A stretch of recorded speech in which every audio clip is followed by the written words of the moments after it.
तिलक चढ़ाई पापा घर के लवटले यारे आंगना बैठले मनवा मारिए लालनवा। अरे आंगना बैठले मनवा मारिए लालनवा।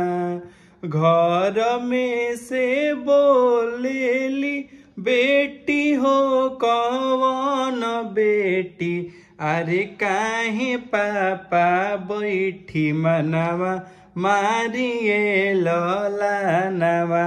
अरे काहे पापा बैठी मनवा मारिए लालनवा। आतना दहेज बेटी तोहरा के दीहनी। अरे मुख से ना बोले ले दामाद लालनवा।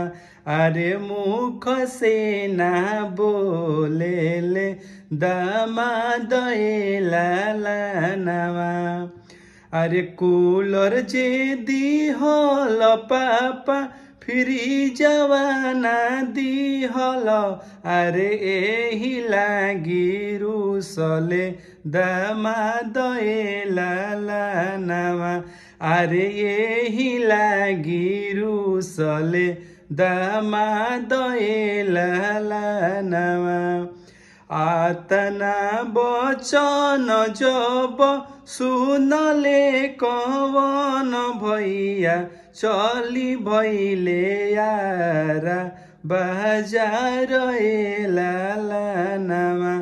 अरे चली भैले यारा बाजार लालनवा।